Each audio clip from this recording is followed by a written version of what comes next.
Actually, I want to pray before we get started. Is that all right? Yes, of course. Lord, I just lift up this time. I just thank you for just bringing us all here. I thank you for Devorah and what she's doing with this show and how she's just helping so many people overcome different addictions and different problems and different traumas and different pain. And I just pray that you can continue to bless her show and just help countless lives. And so I just lift up this time that we have together, and I just pray that you can give us the words that we need to say, have us not say what we don't need to say, and just everything we do, let it honor you. In your name we pray. Amen. Amen. All right. So for me, my story is, I know some people come on here and they have like really, really traumatic stories and childhood. And it's like, I woke up and every day all I had to eat was a knuckle sandwich from my dad, for breakfast, lunch, and dinner. And it's like, my life was actually really, really good. And, my story of being a porn addict for 15 years is a story that no matter how good or bad your life is, you can fall prey to addiction if you're not prepared, if you're not ready, and you don't protect yourself in the right ways. And so for me, my story starts off, early on in childhood, about first grade. I remember I wasn't doing that well in school, and my parents were like, there's something wrong with this kid. And so they took me to the doctors, and the doctors are like, he's got ADD, dyslexia, short-term memory, and, he's kind of an idiot. There was no classification for exactly what I had, but that was so many words.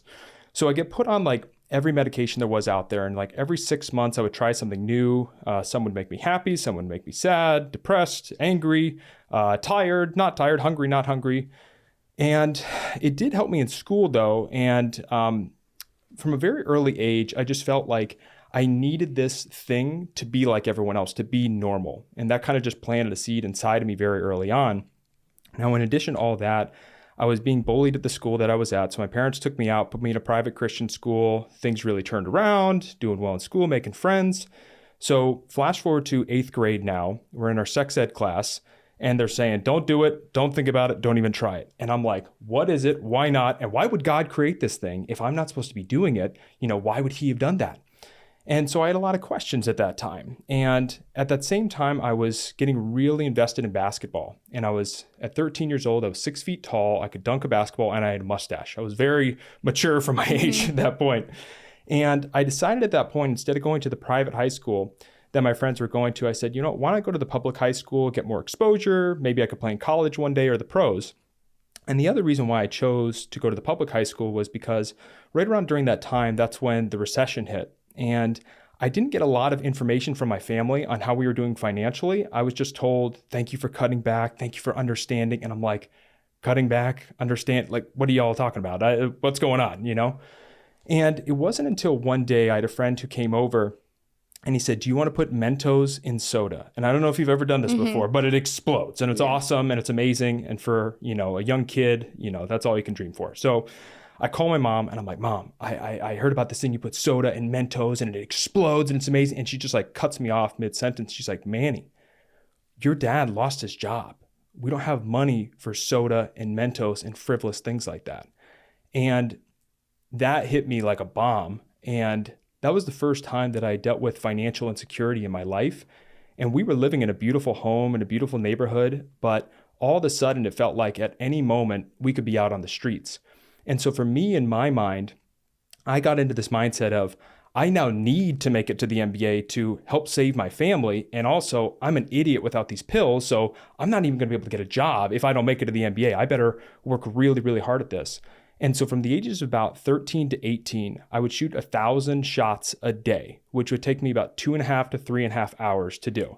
So it was a very, very scary time, but I just said, I'm going to do everything I can to make this thing happen. So flash forward again to high school. And one of the things I noticed very on is I was doing well in the ladies department. And that might've been because I was taller than everyone and, had facial hair. And what was so funny about it is very early on, I would tell all the girls that I met, hey, just so you know, I don't have sex because I'm a Christian and Christians don't have sex before marriage. So you did grow up religious? I did grow up religious. Oh yeah.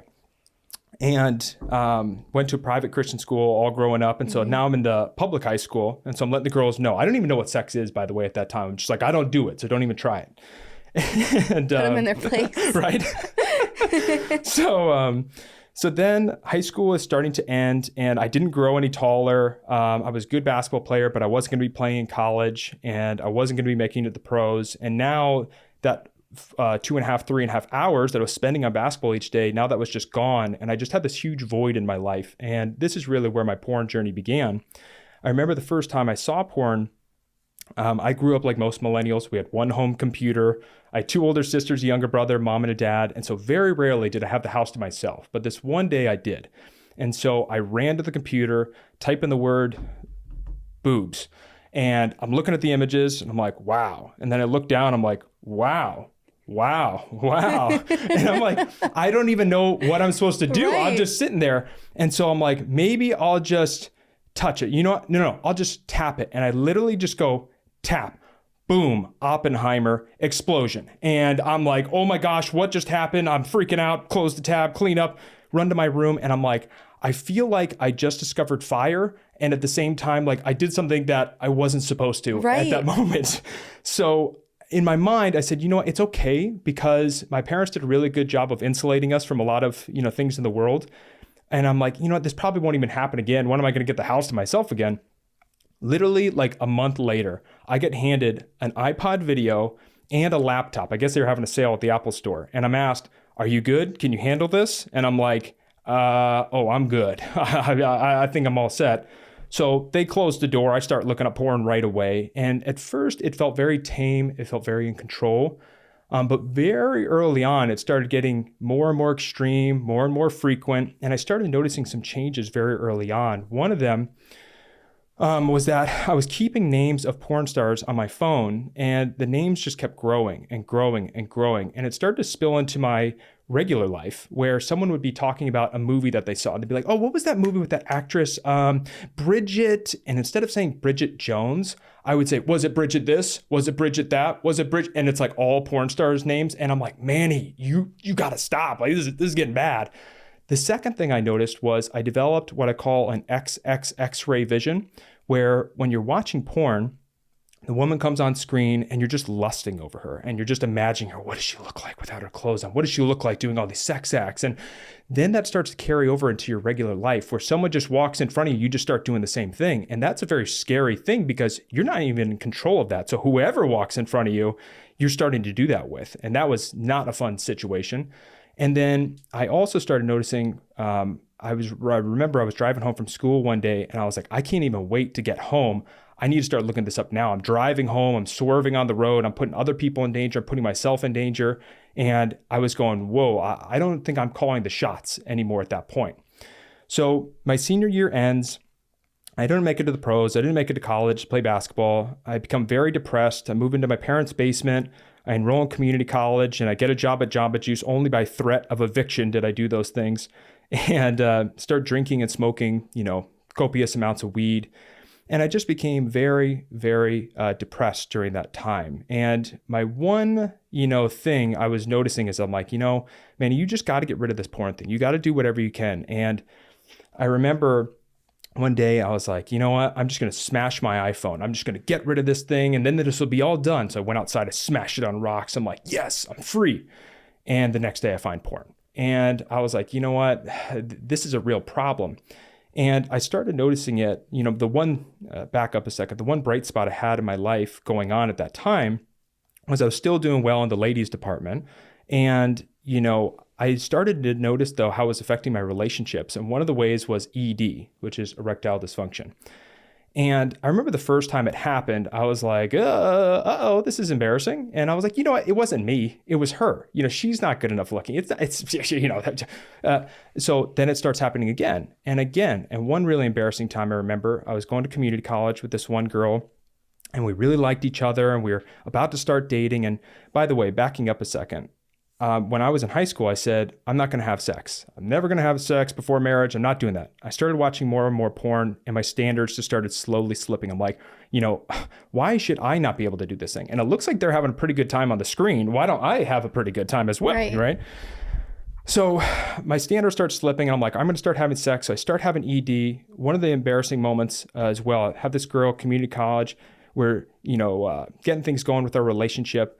And I remember She comes over, things are getting hot and heavy, and she pulls it out, and it is limp, it is flaccid, it is not throbbing, and it felt like it was about yay big. And for those visually impaired listeners, I am pointing at the small part of my pinky right now. And I remember going to school the next day with her, and all of a sudden she wasn't that interested in dating me anymore. And was that the first girl that you were going to try to have sex with? No, there was a number of situations before that happened. Humble brag, but like every time you were experiencing. Yeah, it was almost every single time. Okay, and it you was think that was because your expectations were so high from porn? From watching porn, even from very early on there, it just started instantly affecting how I was performing in the bedroom. And It was like, well, because you're seeing these things on the screen, and then when you get into real life and you're only having one girl and it's one way and it's not exactly how you want it, it just starts to mess with your mind. And it's actually called porn-induced ED is what it is. Okay. Yeah. And so I get back to school that next day, and all of a sudden she just wants to be friends. And I'm like, I thought we had a good thing going. And she said, I'm not that interested. And we had a bunch of mutual friends, and all of a sudden they don't want to hang out with me, and they're kind of snickering. And I'm like, they're probably over there laughing at me like, there goes micro penis Manny, and it's just like, that was embarrassing. Yeah. And the one I was most ashamed of, though, when it came to ED was, I remember, because porn was teaching me, you can have whatever you want, whenever you want, however you want it. I remember one of my friends went out of town for work, and I just started texting his girlfriend, and I'm like, I just want to have her. Not because I'm interested in her, just because the idea of I can have whatever I want. So I go over there, and of course the ED starts flaring up. She's crying. I run out of there, and she tells her boyfriend, and I had to deal with that whole situation. So that was absolutely not a good time. So after experiencing this a bunch, I was like, I don't want that to happen anymore. So what I'm going to do is I'm going to not jerk off or not look at porn before I have one of these potential sexy moments. And the most I could go in this 15-year stretch of being a porn addict was about 5 days. And that's probably being generous. So I remember I would do that. And then what would happen is it was almost worse, because then I would start lasting for like 45 minutes. And it sounds like that'd be a good thing. But what happens is she doesn't feel beautiful. She's wondering, why can't he get off? And she's, struggling with her self-worth. And for me, I'm lasting for 45 minutes. It's not like I'm in ecstasy over there. It's pretty numb down there. And so that was a not good situation as well. So I just remember during this time, I was just totally depressed, like I said. And during that period, I even flunked out of community college. I remember at my lowest, just pulling into a parking lot and just putting my head on the steering wheel and just crying. And I looked up, I saw this really tall building in front of me, and I'm considering jumping at that point. And something inside of me was just saying, just give it one more day. Just give it one more day. That building isn't going anywhere. You can come back. And I went home that day. I talked to my dad, and he saw that I was really, really struggling, and he comforted me, and he let me know that he loved me and it was going to be okay. But, I was just in a bad place, and I was just very, very depressed. And that kind of leads into me and my worst relationship that I had. There was this girl that I was working with, and for all intents and purposes, she just said, you can do whatever you want. And in my mind, I'm like, this is amazing. Now I can act out all the things that I've seen in porn. I can do whatever I want. And very early on, it was just very, very scary, very, very evil. And it was just very, very disturbing. And there was times where I was, terrified of what I was doing or what she was doing. And it was just really, really bad. And I remember finding out a little bit after that she was seeing a couple of other guys that we were working with. She was also sleeping with them. And I remember just coming home that night after finding that out and just crying in my room and just realizing that, oh, this is why God didn't want me to have sex. It's not because he's the fun police, which is what I thought he was. He loved me. He cared about me. He wanted what was best for me. And I finally learned that lesson. And another reason why he didn't want me to have sex was about 2 weeks later, I'm taking a shower and, I look down and you guessed it, bumps on the genitals. And I'm like, you gotta be kidding me. No way. So I call her. I'm like, what did you do? What did you give me? I can't believe this, all this stuff. And she's like, I don't have anything. So you got that from someone else. I was like, no, I did not. I had to have gotten it from you. And so I run over to Planned Parenthood, and I'm sitting in the waiting room, and I'm sitting there with the teenage pregnant moms. I'm sitting there with these old men who have all these different diseases. And I'm just going, how did I get here?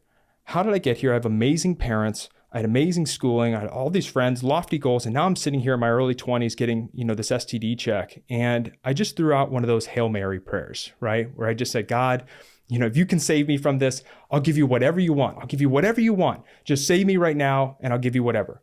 And right after that, I get called back into the examination room. I drop the pants. They're doing their little exam. And the doctor says, well, you got molluscum. And I'm like, oh gosh, doc. I've never even heard of that. I hadn't either. And I said, doc, how long do I got? Is this like, I'm going to live for 2 more weeks? He's like, no, you're fine. It's just a skin rash. It's going to be nothing. Like, I'll get you a cream. You'll be all set. And I'm like, the prayer was answered. This is amazing. I'm all excited. But here's how also the prayer was answered. So right after that, he goes, the thing about it is that it's extremely contagious. So if you touch it and then you touch someone else, it'll spread to them. It'll spread to different parts of your body. So you got to wash your hands thoroughly anytime you touch yourself. And then also you can't shave. Now, here's why this was a big deal. The job I was working at the time, I had to be clean shaven for work. And so in effect, I had just lost my job. I had lost my ability to be with women, to have that physical connection. I had lost my ability to play basketball, which was one of my only other bright spots I had going on. And I remember driving home and going, wow, this prayer, it's coming to fruition, like all the things that I prayed for. And then I walked into the house that I was living at, and I was living with a couple college roommates at the time. I walk in, I see one of my roommates' little brother. He's in the kitchen having like a party. I was like, dude, what's up? What's going on? He's like, we're having a party. I was like, why? What's going on? He's like, dude, we're moving in. I was like, what? He's like, yeah, we're moving in. And in 2 weeks, you're getting kicked out. And so we're having a party. And I was like, what? And so I went to my room and I'm like, I just lost my job, girls, basketball, my house. And I realized that this was from God. This wasn't just some coincidence. And so I prayed to the Lord and I just said, God, just give me direction, just whatever you want with my life. Just take it. It's yours. And so a couple weeks later, I get this call from my dad. And he says, do you want to go on a business real estate cruise? Have you ever heard of such a thing? A business real estate cruise? Yeah, me neither. And so I'm like, oh, sure. And so I go on this cruise and I am totally inspired. I meet all these amazing people. It's just awesome. I land back on shore and I just go, you know what? I'm going to get my life back together. I go out, I get my college degree. I got a degree in exercise and wellness, which is a degree on how to get a six-pack essentially. And then I start reading everything on personal development and business and real estate. And then I'm like, I got all this knowledge. I got all these skills. What should I do? So I called the richest man I knew, which was a friend's dad from growing up and multimillionaire. I'm like, what should I do? And he's like, you should actually go talk to your dad because, your dad has this really cool thing going on. And my dad, after he'd lost his job during the recession, he had tried a number of different businesses and, a lot just didn't pan out and they just kind of fizzled away. But then he ran across this one business. It's called residential assisted living. So it's like a nursing home in a house in a neighborhood. And he was making a lot of money and he was helping a lot of people. And I was like, Dad, I want to learn how to do this. Can you show me how to do it? And he was teaching classes on how to do it at the time. So I go out to one of the classes, I'm totally inspired. I'm like, Dad, I'm in. You tell me what you need me to do. I'm ready. And he's like, well, I don't have a job for you or anything like that, but our students need houses to do this in. And so if you want to go find them some homes or some off-market deals, then maybe you could do that. And so I go home, I get my real estate license. I start cold calling hundreds of care homes every single day. And all of a sudden, my financial life just starts to flourish. And it was just this amazing turnaround that I was having, which leads me to when I met the love of my life, Becca. So then I meet Becca. We go on a blind date. And right from the beginning, I knew that there was something special about this girl. She ended up being my next door neighbor. And we hung out every single day, every single moment we could for the first 6 months. There wasn't a single day that we didn't spend with each other. And I just knew very early on, I said, this is the woman I want to be with. This is the woman I want to marry. And, the thing about it was I had given everything to the Lord. And I said, you can have it all, everything, except for one thing, which is porn. Because I was like, God, come on. You're expecting me not to have sex and not to watch porn? Come on, seriously. But the thing about it is that I really felt like, I'm really righteous in what I'm doing. I'm not having sex. I'm just watching porn. I'm not like those other guys who are going out to strip clubs or getting prostitutes. But what's funny about it is when you think about it, what is porn but filmed prostitution? And how is a guy going to a strip club and watching a couple of women dance in a darkly lit room worse than me watching tens, if not hundreds of women perform extreme sex acts in a given evening? And so regardless of that, I said, I'm getting married. I don't need porn anymore. So I'm going to get rid of this thing for good. And I said, 3 months before we get married, I'm done. And then it's like 2 months before we get married, I'm done. 1 month, 1 week, and then it's the night before. And I still remember the scene that I watched the night before our wedding. Now, when we got married, we had this incredible wedding. It was fairy tale-esque. It was just so awesome. But when we went to the honeymoon suite, I had ED. And she's crying. And, I just felt in my heart, I'm like, you got to tell her. And I just said, Becca, it's not because of you. You're beautiful. You're an angel. I love you. You're so sexy. It's me. I've been watching porn for so long and it's just affected my body. And that's what's going on. And in that moment, I said I was sorry, but I didn't say I wanted to quit. I just said, I'm sorry. And for the next 3 years of Becca and I's relationship, for her on her end, she just, slid this under the rug and she just didn't want to pretend it was an issue. And she just said, you know what, go fix it on your own. And just, that's what she did. And for me on my end, I said, I can still watch porn as long as I can have sex with Becca once or twice a week. I can keep up this charade. And for me to justify watching porn for those years, what I would do is I would look for a reason to get upset with Becca so I could go justify jerking off. So I might go out there. I'm like, hey, what's going on? What do you want to watch for TV? And she's like, well, I'm thinking about this show. Oh, that show? Are you kidding me? You want to watch that? We watched that show last week. When am I going to get a pick of show? You know what? I'll be back. And I go jerk off. And then I jerk off and I feel bad about it. And then I'd say, oh, I need a reason to justify what I just did. So that I look for another reason to get mad at her. So she's like, hey, I put the spaghetti away. I didn't know when you were going to be out. You're in the room for a while. Oh, you put the spaghetti away. Are you kidding me? I'm hungry. And now I got to warm it up and take it out and put it out. Don't you ever think about someone but yourself?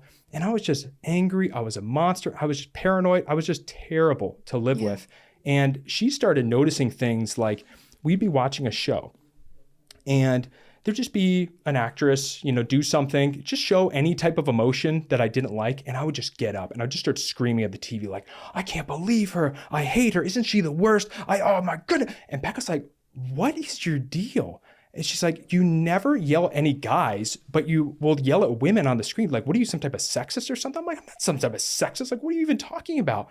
And I didn't even realize how much porn was warping my brain of just like, no, women are objects. Women shouldn't have emotions. They just do whatever I want, whenever I want. And it was even so bad. I had this unofficial list of just women that I just hated. On the top of the list, one of the women was Jennifer Gardner. Okay.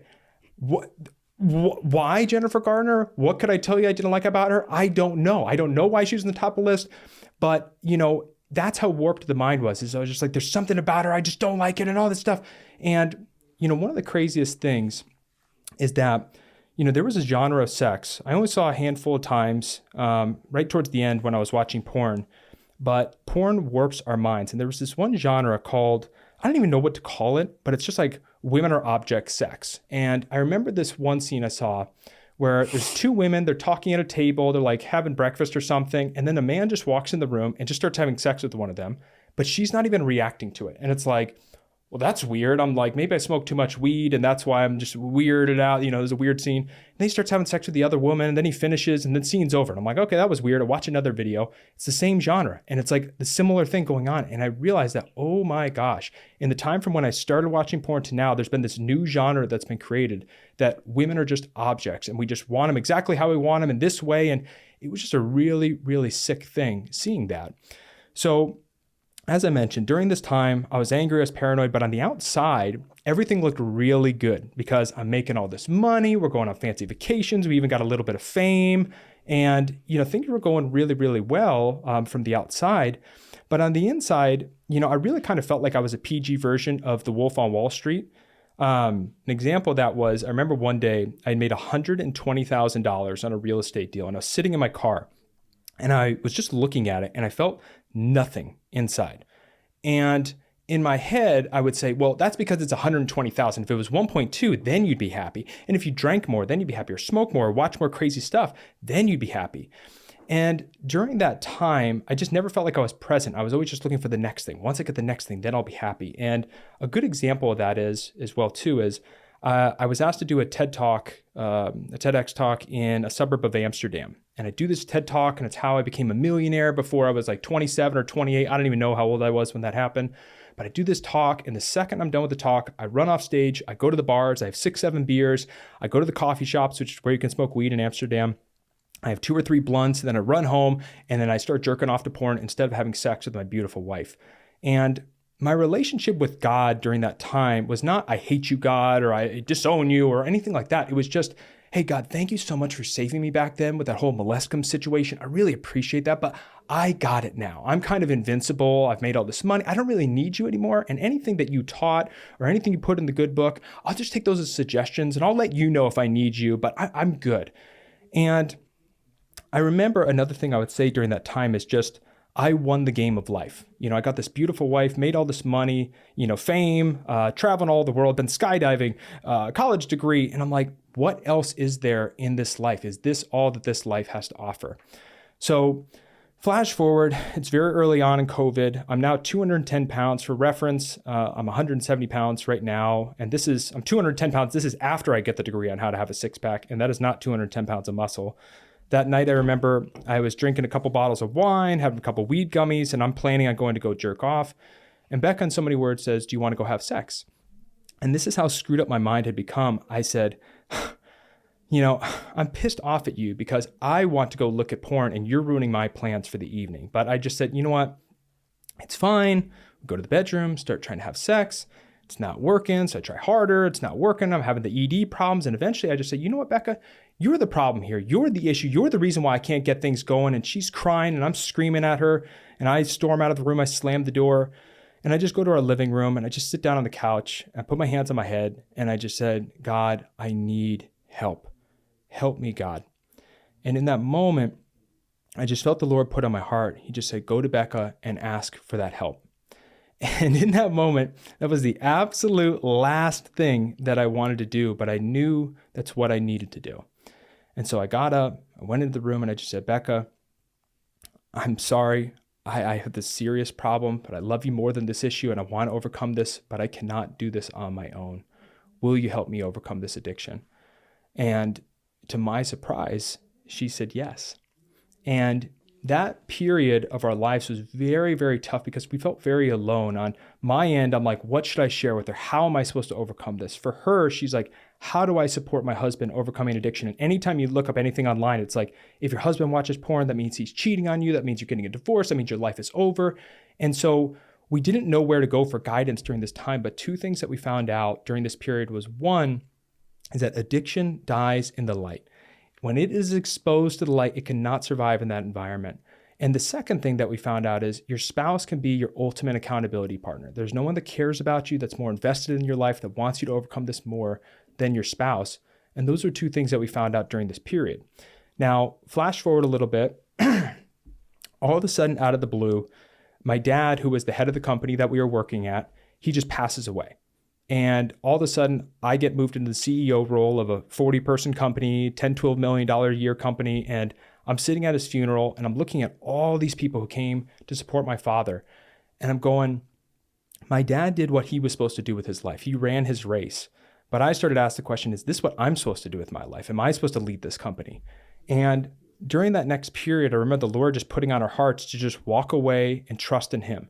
And as I mentioned, I was the God of my own universe. Well, I don't really need you. And so I would say back to God, I'm like, well, God, tell me what you want me to do. And then I'll let you know. I'll kind of like weigh those options. I'll let you know if that's the right thing. And, the Lord just kept putting this on our heart. And eventually I just had to have that moment where I just said, you know what? Instead of being the God of the universe, I'm going to let the God of the universe be the God of the universe. And I'm going to play my role in his plan. And I said, Becca, we can be like Jonah, which if you've never heard the story of Jonah, God calls Jonah out to go speak to a city that was very wicked. And Jonah runs in the opposite direction. He sends a whale to eat him essentially and spits him up on the shore. And I'm like, Becca, we can follow God or he's going to send a whale. We got to do this eventually. And so Becca and I walk away from the company. And about 2 weeks later, we're at a dinner. We're just having a little date. And almost at the same time, we feel this calling on our heart. We look up at each other. And we go, I know exactly what God wants us to do. And we both almost say it at the same time, where it's God wants us to help couples overcome porn use as a team. And when that happened, that was like such a cool moment, but it was also incredibly scary because I'm like, I'm not a doctor, I'm not a psychologist, and I'm still kind of struggling with this a little bit. Like I have porn blockers on my phone, But if those porn blockers weren't there, I kind of feel like an animal in a cage, like I might be wild, you know? And so I was very just, what am I supposed to do with this? And a couple days later, I'm working out, and I just remember it was like a lightning bolt hit me from above, and I just fell to my knees, and I felt the Lord say, raise up an army to fight this evil power.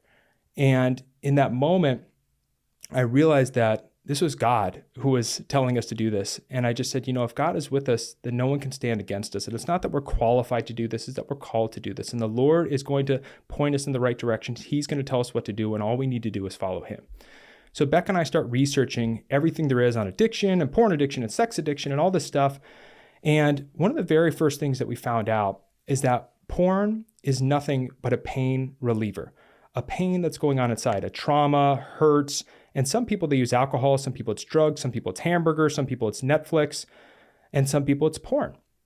And that made sense when I read that, but I'm like, the problem is I don't have any pain in my life. My life is awesome. Got amazing parents, got this amazing job, got this amazing wife, I got this amazing life. Like what pain are we even talking about? But then as I started to peel back the layers of the onion, I remembered back to when I was in first grade and when I was being bullied and when I was put on all those medications. And what happened during that period of time was I felt like I'm only successful because I have this drug. I'm only successful because someone's tutoring me. I'm only successful because of this. And I had grown this imposter syndrome where I never felt like I was worthy of anything I had achieved. So the more success I was getting, the more I felt like I didn't deserve it. I was not worthy. And I was trying to push those emotions away.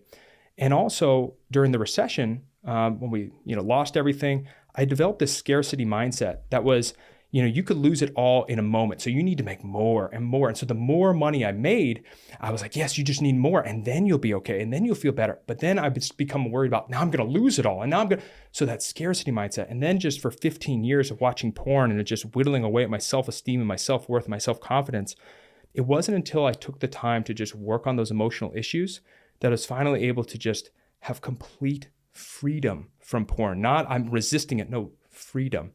And I was able to turn that paranoia and that anger into peace, into joy. I was able to turn the low self-esteem into confidence. I lost 40 pounds in this process. This is a trigger warning. If you're watching, ladies, on the screen, I apologize. I'll just put that up there for a second. 40 pounds in the process. And I was able to finally love myself and accept love from other people. Because if you don't love yourself, it doesn't matter how much love you're getting on the outside, you're never going to be able to accept it.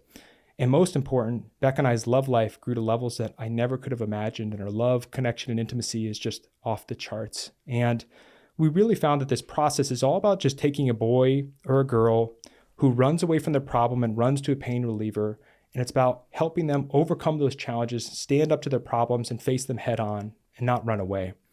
And so as Beck and I started researching more and more and more, we came across a lot of things on how porn was affecting relationships and society at large. And I just want to share some stats right here. And I'll put these in the show notes. So if someone's like, where did he get those stats? Well, you can check out all the sources right here. But porn has been shown to affect relationships in different ways. It's been shown to cause ED, destroy marriages, increase rape myth acceptance, is a training ground for sexual violence, and fuels the child sex trafficking trade. So I want to jump into these for a sec. 40 million adults visit porn sites on a regular basis. 10% of adults consider themselves to have porn addictions. That means 11 to 12 hours a week of watching porn. Most pastors, 57%, and youth pastors, 64%, admit they've struggled with porn either currently or in the past. So this isn't exactly news that everybody is watching porn. We all kind of understand that. But here's how it starts to affect relationships. Between 1948 and 2002, historical rates for men under 40 were 2 to 3%, and they did not rise steeply until after 40. However, since 2010, 6 studies have shown rates of 14 to 33% in young men, a 1,000% increase. So if you notice, when you see those Hims ads everywhere, it's all millennials in those commercials. It's not a 70-year-old man that they're promoting, hey, have more fun in the bedroom. It's always like a 25-year-old. And it's like, why does a 25-year-old need that help? And that's because they're having porn-induced erectile dysfunction. Now, ED is bad, but what about watching so much porn that now you're not even interested in having sex? You just want to watch the screen. In Japan, 2010 poll showed a trend that 36% of men aged 16 to 19 had no interest in sex, and that was more than doubled the 17.5% from 2008. And you might be saying, well, that's Japan, and that's the other side of the world, and they got a different culture, and they're different over there. Well, okay, fair enough. In France, a 2008 survey showed that 20% of those 18 to 24 had no interest in sex. Now, this is France, people. This is where they invented sex, and that's all they do over there is have sex. And 20% of people 18 to 24 have no interest in sex. Now, obviously, if you can't get it up, you're not interested in having a relationship, that's going to start doing things to different people. So this is from the American Academy of Matrimonial Lawyers. In 2002, lawyers were surveyed, and they claimed that an obsessive interest in internet porn was a significant factor in 56% of their divorce cases the prior year. That was 2002, when we had Nokia bricks, right? Now we have supercomputers in our pockets, and who's watching this stuff? Well, kids. 1 out of every 10 porn users is 10 or younger. And when we're talking about porn, we're not just talking about, a pair of boobs and, something like that. 88% of porn scenes contain physical aggression. What does that actually mean? Choking, slapping, spitting, hitting, and more. 49% of porn scenes contain verbal aggression. What does that actually mean? Bitch, cum slut, whore, racial slurs, and plenty more. Adolescents who viewed intentionally violent porn were almost 6 times more likely to report sexually aggressive behaviors than those who had not. So when we talk about how far this rabbit hole goes, when anyone starts watching porn, it always starts pretty much the same way. I'm just looking up, one image, then it's a couple images, then it's a video, then it's a couple more videos, and it's a more extreme video. And that's because the brain loves novelty. And the first time you see something that's very exciting, and then you get a little desensitized to it, you want to go a little bit further, a little bit further, a little bit further.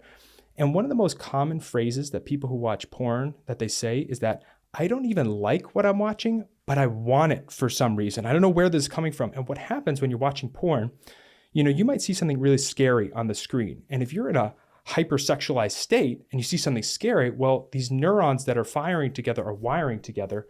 And now all of a sudden, when you see that scary thing, it's like, why do I have a boner now? That it's like, what do these things have to do with each other? And they just start going further and further and further. So this is some crazy stats right here. 20.7% of straight men viewed gay porn in the past 6 months.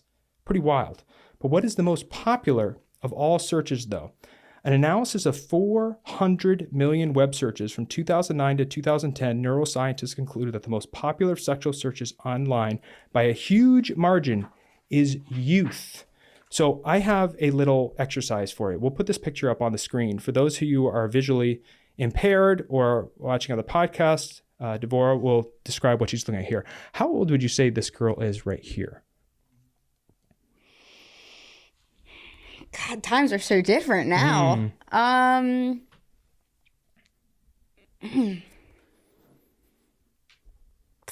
God. Best guess. What do you got? 22. 22? What would you say? She definitely looks like she could be in her 20s, but I have a feeling it's going to be something crazy like 15, 16. 20, 17, 30. Here's the thing. Nobody in this entire room knows how old that girl is. And when that's kind of the whole point, right? Is because when people are watching porn, they don't know. They're not checking birth certificates before they watch that scene. And so they may be watching a crime and they don't even know it. And I work with people now to help them overcome porn addictions and different things like that. And, sometimes people say, well, I just watch legal teen porn. There's nothing against the law. There's nothing wrong with that. And I say, hey, okay, gotcha. So hypothetically, if I showed you a 17-year-old who was 364 days old, and she consented, willingly accepted to do a gangbang and recorded it, would you throw up if I showed you that video that day, and then the next day it's her birthday, she shoots the same scene, consents to it? Would you lust over it? Would you jerk off to it? Would you just absolutely love it?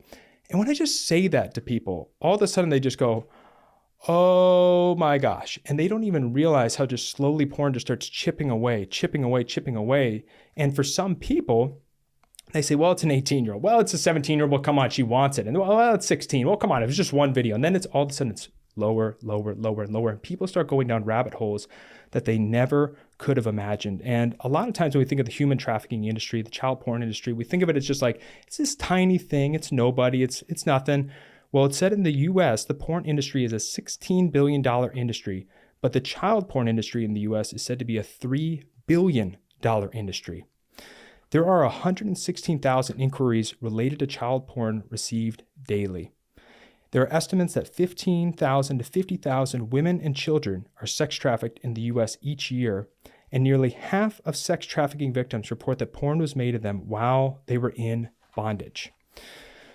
Someone today might watch porn and they have no idea that they're fueling the child sex trafficking trade, that they're fueling this human trafficking industry. And it's just a really, really sad thing. But when people understand that, they can wake up to it. Now, a couple quick things right here.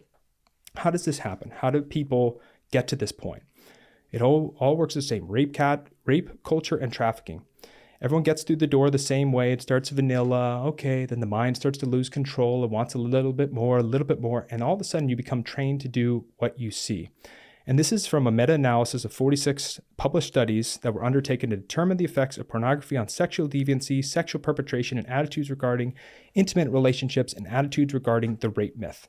For porn users, it was shown that there was a 31% increase in risk of developing sexually deviant tendencies, a 22% increase in risk of committing sexual offenses, and a 31% increase in risk of accepting rape myth. Now, tell me if you've ever heard any of these before. Rape myths. Hey, she was asking for wearing that. Come on. Hey, she didn't fight it, so it wasn't rape. Hey, she went home with them, so it wasn't rape. Hey, she said no, but come on. She meant yes. Here's the good news with everything that I just said. Literally, just by speaking up, we can make a difference. This is from the 1980s. After the health threats of smoking became widely publicized, about half of Americans who had ever smoked addictively quit. And most remarkable of all, more than 90% of them quit without any kind of treatment. Now, when Beck and I read all this, when we learned all this, we said, we need to stand up, we need to speak up, and we need to try to do whatever we can to make a difference. And so we made a course for couples. We just made one for people who are single that they can go through and overcome porn. But first we made this one for couples. And the first person to get signed up for our course, his name was David. And David was getting married, and he said, I need to overcome this problem. At his worst, he was messing up 6 to 10 times a day. And I said, David, you know what you need to do. You need to get the course. You need to get started. And at the time, I think we were charging a couple grand for the course. And he just said, Manny, I want to do this, but I don't have the money. You can check my bank account. I can't do it. And I just felt this calling on my heart, the Lord just saying, just tell him to do whatever he can. Don't worry about it. And so I said, David, I don't care about your money. I care about you overcoming this. Just do whatever you can. And he says, I got $40. And I said, well, then you got the course. Let's get started. And so he became the first person who signed up. But here's what's amazing. I'm talking to him and I'm like, David, tell me a little bit about yourself. And he goes, well, I'm in the National Guard and I'm actually staying in the Army barracks right now. And I go, David, when I started this organization, I felt the Lord put on my heart to say, raise up an army to fight this evil power. And how fitting that the very first person to get signed up's name is David, God's mighty warrior who took down Goliath. You're in the National Guard and you're at the Army barracks. And I'm like, if that isn't God, then I don't know what is at that point. But here's what was even more incredible is he goes through the course, he gets married, they have an amazing marriage, he's quit his job, he's got this way better job, he's making more money, he's in his best shape of his life, and now he's paying it forward to that next person. And it's just been so cool to see that happening. But once we saw the success that David was having, we just said, you know what? If we have the medicine for the sick and we can help people through this, then why are we waiting until they give us something? Give us the money and then we'll give you the medicine. We just said, we need to make this thing affordable so that way if anyone wants to overcome this, they can. So we went from a for-profit company to a non-profit company, and we just made the course very affordable. In our very first year of getting started with launching that couples course, we've had over 300 couples from over 25 different countries get started with the course. And we just recently launched our singles course that people are going through now, and that's been going great. But it's just been so cool to see what God has been doing because, I always thought I can't make a difference. I'm just some guy in my bathroom jerking off. Well, what can I do? And once I took that stand, people from all over the world said, you know what? I'm going to take that stand too. And now they're inspired, that next person, that next person, that next person. And just to finish off, I just wanted to share two things. First, I mentioned God a lot, my relationship with Jesus, all of that. If anyone has any questions, put your questions in the comment. Happy to answer anything I can or help you with that. Reach out on Instagram, whatever I can do. I'm happy to share that relationship with Jesus, any questions that you have. But last, I just wanted to say, I don't care if you drink 4 bottles of Jack a day or smoke 25 blunts or are jerking off 100 times a day, if you believe that you have a problem, then it's a problem. And I don't care if you call yourself an addict or what, but if you believe you have that problem, then you need to realize that you're not going to beat this thing alone. And you need to be vulnerable and you need to ask for help and get that team around you. And that's the name of our company, is Team Vulnerable. And so if you have that problem, stand up to it, face it, because you absolutely can have freedom, but it's only after you're vulnerable, you put that team around you, and you take those steps of faith. So I just want to say thank you so much for just letting me share the story, and I really appreciate it. I've never shared my full story like this in a setting like this, so just thank you for giving us the platform. It just means the world to us. You're Thank incredible. You did such a great job. Thank you. I have a couple of things. I wanted to let you like talk and finish because you were just on a roll. I was like, I'm not going to interrupt him. But no, seriously, you did incredible, and that's like to say the least. First off, something that I wanted to mention that you brought up, which is so relatable and such a good point. I feel like people that might not even have addiction with porn or anything would feel this way. But, you know, I think when you have a connection with someone that, you know, you really build that connection and you love each other, and it's more of that, it's like, how can I word this? Not really, I guess I could say vanilla, okay? But it's almost like when you have sex with that person, it feels more pure and more like safe. And then it's like, I feel like there's times that you have sex with people where it might be a one night stand or like you're in your single phase in life and you're just having sex with a bunch of people, and maybe those sexual experiences are more fun per se and not as vanilla because you're like experimenting and you're doing new things. But like, at least for me, like when I walked 9 times out of 10, when you walk away from those experiences, you get that like regret feeling or that gross feeling, or like, wait, why did I do that? Or I would never do that again. Like that's how you feel afterwards. It's almost like when people say post nut clarity, it's almost like I feel like everybody can feel that in one way or another. And I feel like that's why, you know, it's so important to have, obviously we should be waiting until we're married. My mom would agree. But I just think that it's so much more meaningful to have that connection and to have that closeness with a person, because I do think that sex can be such a pure, beautiful thing, a meaningful thing.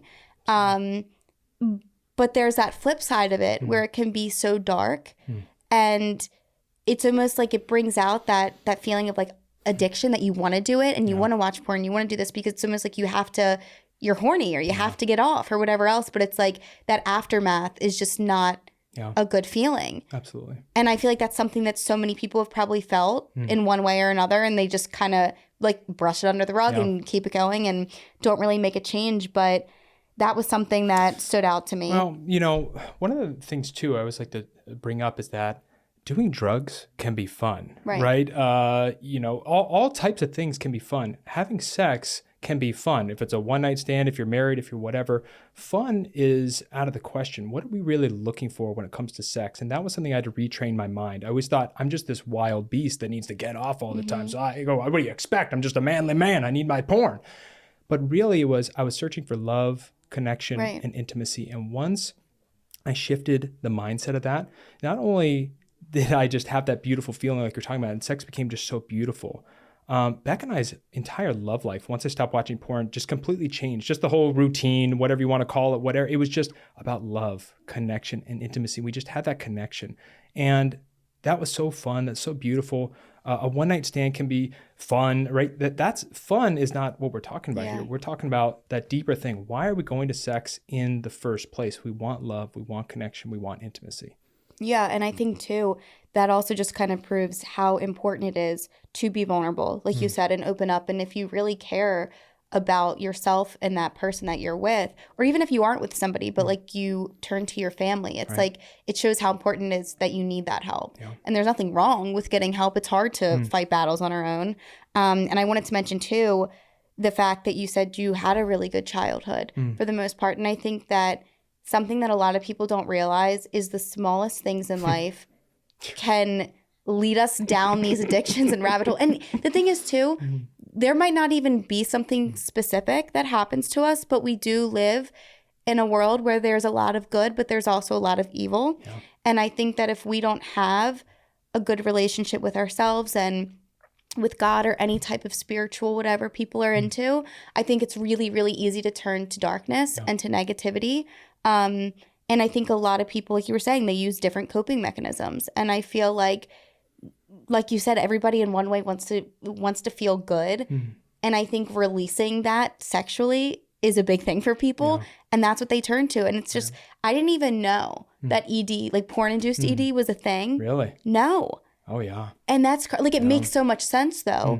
And I feel like I can only imagine how toxic that can be for the person, but then also in a relationship, because it's like, not only are your expectations high, but it's like your partner, I can see how it would make them insecure and to feel like, well, I can't compete with perfect porn stars and all this stuff. And it's a very tough world. And I think too, something else I wanted to say, it's not even just porn nowadays. I think now that social media is so prevalent, it's like every day people are scrolling and they're seeing girls just half naked or in their bathing suits. And I think that women, men, whoever, we should be able to post whatever we want. But at the same time, there's so many people that we might not even realize, but like it becomes addicting to see what people are posting. And it's like, it's not porn, but it's sexualizing. Absolutely. And it's something that I think can also be really challenging on relationships. And I saw something, I think it was somebody said on a podcast that,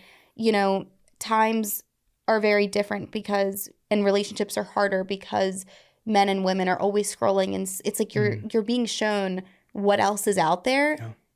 But our minds, the way it can work, it's like you were saying, you can always set your mind up to think, well, what's the next best thing, or what else is there? But it's like, I just feel like we don't live in a world where we just stop and appreciate and love what we have and like really water the seed that we have. It's like we're always trying to like find the next best thing, and it's hard because I feel like we do live in a world that's full of opportunity and full of options, but that doesn't mean we need to take every option. Absolutely. And one of the things you said was, I lived a really good life, and I did. And I think that's one of the reasons why it took me so long to ask for help. And I don't care who you are, we all have pain and trauma in our lives. And, my pain started from love. My parents loved me, so they took me to the best doctors. They gave me the best medication that was available. And that still, we live in this evil, broken world. It was able to turn itself into this, bad thing. Yeah. I know in the past, I believe you said you did OnlyFans, or you still do it, or things like that. So I think one of the things, bringing up of, why do people go to porn in the first place? And why did someone go to OnlyFans, right? Because they could look up a zillion naked images in the entire world, but someone is willing to pay that person, hey, I want to have that connection with you. I want to have that relationship with you. And that's what we're striving for deeper inside, is that love, connection, and intimacy. And porn just can never give us what we're truly looking for. It's like salt water. And once you realize you're drinking salt water, it just makes you more thirsty, thirst trap, right? We're all catching on here. It's like the way to have freedom is just to stop and just to say, you know what, I have pain inside. I don't care if you had the worst life in the world or the best life in the world. We all have pain and trauma. We all need to ask for that help. Yep. And, I wanted to ask you, and like I said, you can take this out, whatever you want to do. No, everything's safe. Don't worry. But I just think, for you, after hearing this stuff and, being on OnlyFans, what do you think about the idea of you standing up one day? Because I know you said before you wanted to join the FBI, you wanted to make that difference. And I think of the show, it's just beautiful what you've been able to do of all these topics, all these underreported things that you bring to the light, and all the people that you've helped. I look at this issue and I go, you mentioned something, you're like, I wouldn't sit on this chair because I don't have that story to tell. I want to interview someone and this and that, but I think you do have a story to tell. Maybe it's not right now, maybe it's in 10 years, maybe it's never. But what about the story of, I was on OnlyFans and then I learned the truth and I stood up and I was able to make that difference. Because I know for me, one of those things, like I mentioned, I just thought I was some guy in the bathroom jerking off. I'm like, what difference can I make? I really can't make any difference. And it's like, literally, just by standing up to this evil, we've had marriages be repaired. We've had, literally, I've worked with people where they've had some scary thoughts. So I'll just leave it at that. And we're having children be saved. We're having marriages be repaired, and men becoming their ultimate selves and just being able to love women instead of just see them as objects. But I just wanted to just ask you, just what are your thoughts on that? If one day that did happen? Yeah, no, and absolutely. And I think too, like I was saying before we started filming, I think that everybody has their own opinions in life and on so many different topics, but I think I'm a very open-minded person. And I think that when I first began OnlyFans, my mindset was like, oh, I've always been an open person. I don't care. Like, I just show my body, whatever. And as I've gotten older and the longer I was doing it and just reading what people would say and like feeling this almost obligation to post my body for money, it was so draining. Yeah. And I couldn't even understand why. Like, I'd be like I would cry all the time. I was like, Wow. I remember, I'll never forget my boyfriend at the time. I was sitting in front of my garage and I was just bawling. And I was like, I'm so unhappy. And I don't get why I'm unhappy because I have all this money and I have a house and I have my pets and like nothing in life was bad. Yeah. But I felt so drained. I felt so unfulfilled. And thankfully, when I started this podcast, my goal has always been that one day, even when I did the podcast with my best friend, that the podcast will replace that income and that's the end goal. Not even end goal, but like the first step. But when this podcast first started, for me, it kind of not blocked that out, but it gave me the fulfillment that I was looking for. And currently, I'm kind of in this place in my life where I've maneuvered things around and managed to get to a place where OnlyFans is my main source of income, and that's what I do right now. But I have this, which is what I pour all my energy and my mental, everything is this. Like, this is what I'm passionate about. But to answer your question, where I was when I started OnlyFans, I was all about it. And as time has gone on and where I am now, I would never look back and say, like, even when I'm done with it, I would never look back and say I regret it or anything like that. And if anybody would choose to do it, that's their choice. But I also can see myself sitting here and say, on the flip side, and say why I think you shouldn't. Yeah. Because honestly, the only positive is money. That's it. And I just feel like, but like I said, I'm not a judgmental person, so it's almost like I feel like I would never sit there and be like, I think you shouldn't. But I could tell you why. Right. You know, why you shouldn't. You know what I mean? But I don't see you as a judgmental person. I see you as a loving person. Yeah. You know, and I think about someone like you, you know, so smart, so beautiful, business-minded, and you could achieve anything you want in this life. And I think, you know, one of the crazy things I didn't mention, there's some OnlyFans stats. The average OnlyFans account makes $180 per month. The top 1% of OnlyFanners make $6,000. So everyone sees like the top one person that's making like $9 million. I don't know who's paying Tyga $9 million a year. Who's on that? Okay, Right. Not me. But, you know, people see that and they just say, oh, okay, well, I'll just do that and all these things. And just being able to be loving to that other person, just say, hey, you know what? You do have the power. We all have power in our lives. I can use my muscles to rob someone and take money that way. I could use my muscles to protect people. I can use, you know, my power to eat food that's bad for me or good food or, you know, whatever that thing may be. We all have power in this life and we got to go, how am I going to use this thing ultimately? And I think that's a really cool thing. And what I would just encourage you in is it's not judging, you know, because that person can do whatever they want. It's just, hey, I love you and I care about you. And I want to see you make that change to that person who's sitting on that other side of the table, who's thinking about going down that road. Because, I mean, you had that one guest on a couple of weeks ago. Oh my gosh, I was crying in my car the entire time, but she's got the stalker, you know, and it's like, oh my gosh, you know, this guy is doing all these psychologically torturing things and you can't bring it to the cops because, well, he technically hasn't committed a crime. He's just being a creepy guy online. And just when we all stand up together and say, you know what, we got to take this thing down. We can make a difference. I think it was so cool. I didn't mention Billie Eilish. She was like so into porn. I love porn. It's amazing. And then she got older. She's like, you know what? This isn't a good thing. This is a bad thing. And now the state of Louisiana actually cited her as the reason why now you have to be 18 years or older to watch porn in Louisiana. And they were like, because Billie Eilish said this one thing, children's lives are forever changed. Because we talked about those stats. We're not talking about Playboy here. We're not talking about a pair of boobs. We're talking about violent, aggressive porn. One of the saddest things, when I read those stats, 88% of porn scenes contain violent aggression. I was like, what's that? Yeah. What is that? I just thought that's sex. That's sex, seeing a woman just get slapped around like that. That's normal.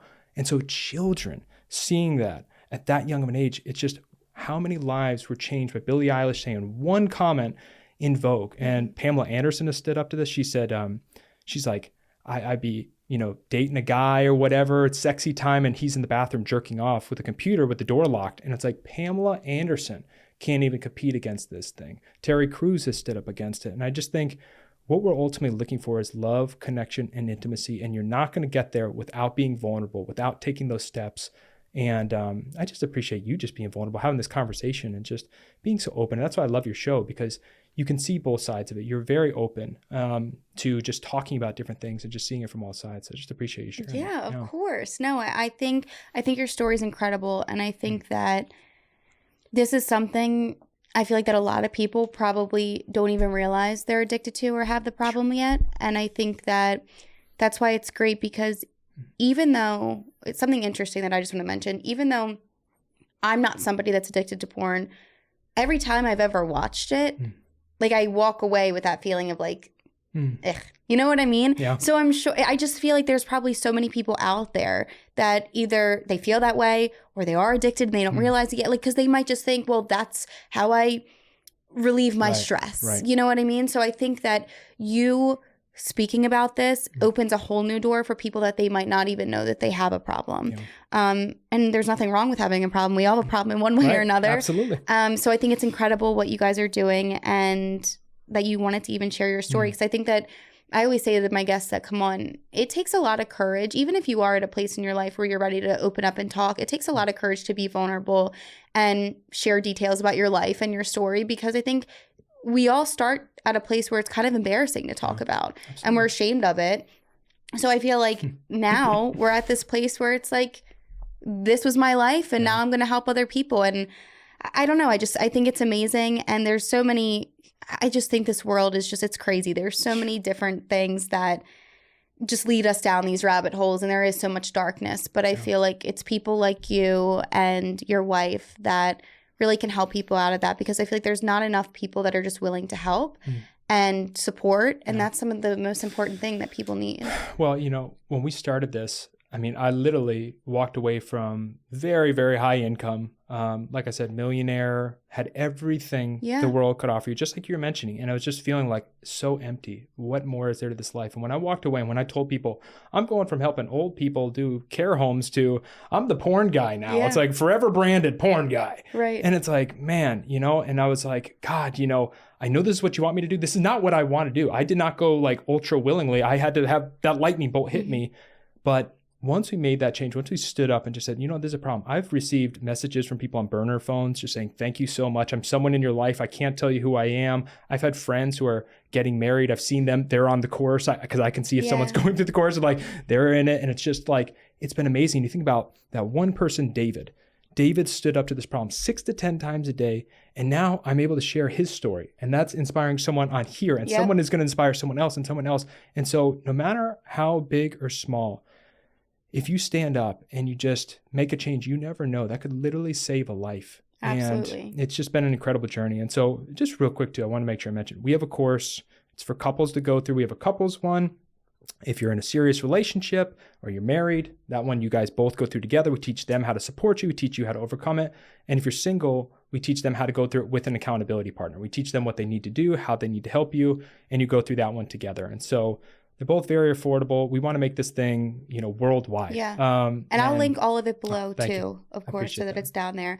And I just want to say also, because we were on the topic of it, but people have mentioned to me several times, or just in general, like about celebrities, when they're like, oh, I wish I could post a picture of my body and make X amount of money. Like I'd have nothing to complain about. And I tell people all the time, I'm like, money does not buy happiness. Like I was like, trust me, yes, it can make life a little easier in some ways, but like you can be a millionaire, a billionaire, and you can still feel so drained and so sad. And I don't think enough people realize that. And I think it's very easy when you're working your ass off and not making what you should be making to say, if only I had this much, I'd be, like you said, I'd be happy. But it's like you could have all the money and never have to work again and still be unhappy. And I think that in general, whether you have an addiction to something or whether you're just going through the motions of life, it's so important to find your purpose and find fulfillment, because I think until you really find something that brings you that joy and that within and that happiness, you don't really, it's almost like you can have everything, but it still feels like nothing.